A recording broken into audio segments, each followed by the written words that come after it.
We're back with Tom Zimmerman, President and Director of Central Pacific Homeloans. When you went to Chaminade, did you play sports? I didn't because there weren't many programs offered. I played intramural sports at Chaminade. I had played sports through high school.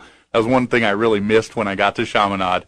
But, you know... Because you look like a basketball player. You're big, right? Yeah, sports will always be a part of my life. I've been, as you know, coaching my son soccer, baseball, basketball since he's been 5 years old. So for the last 7 years, I've been almost year-round on either a court or a field. Sports are a huge part of my life, but I didn't get to play for the college, unfortunately. Okay, so that brings us to another point. You're starting a new business, which is probably requiring a massive amount of time. How are you managing your home life, and then how are you managing, you know, that with your business? Yeah, very carefully. It's a lot, obviously. When you start a business, you know, you're just working consistently around the clock, and the wireless technology truly helped me. I was able to go to the office during the day, cut out and coach my son's teams in the afternoon, and then work wirelessly from my home all night and be on the same server with the same documents. So the wireless technology actually really helped my advancement of this company. You could do some loans on the field. Kick the ball! Yeah. What's your social security number? No. Not quite that easy, but, you know, every time I give to the community, like coaching, give time, effort, I get twice as much back. You know, I've met so many great people through that avenue that I know it's helped my business, and I think it's that way for all entrepreneurs. The more you give, the more you get back. Do you remember any specific time where that happened? I mean, oh yeah, I mean I've had several parents that I've coached their kids who've needed to buy a home, for example, or buy their first home or refinance a home. So, you know, from that perspective, there have been tens, if not hundreds, of times that that's happened.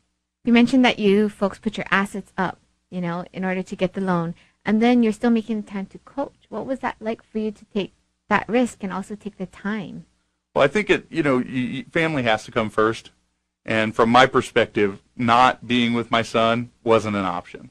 So regardless of what I was risking in my business life, the family comes first. That being said, obviously a lot of work to open the business, and we certainly tried not to skimp on that, but I think all three of us are well-balanced folks who try to put our family first regardless of the situation. And then what were you folks concentrating on in building your partnership with, you know, your two other partners? Because it seems like even as you moved from Hawaii HomeLoans to Central Pacific Bank HomeLoans, you still have the same core group. We do.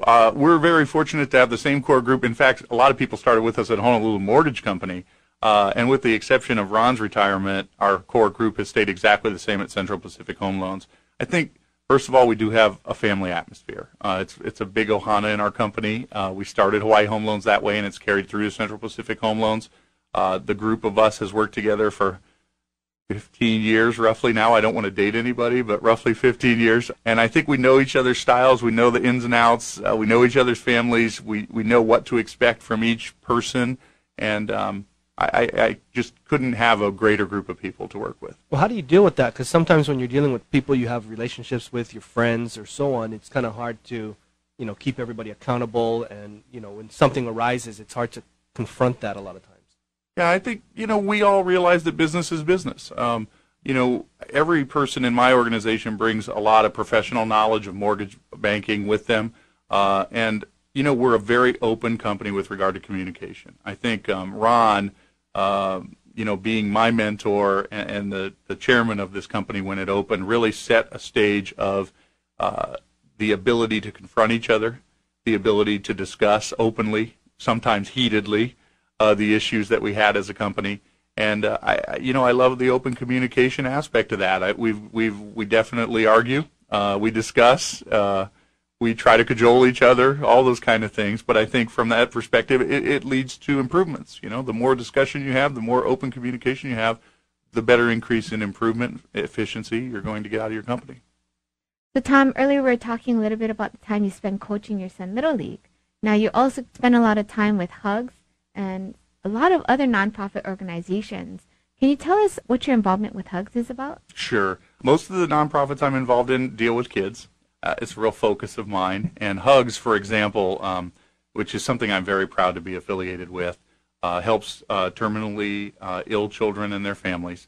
And, you know, Hugs has a really unique niche.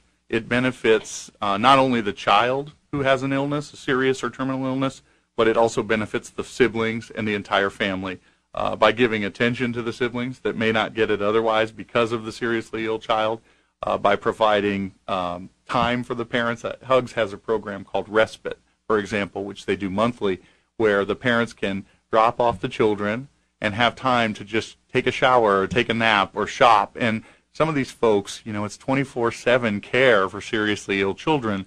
So I love Hugs' mission because they're really helping families, and it's a Hawaii-based organization. It's fairly small, but they just do so much for the kids. How'd you get involved with them?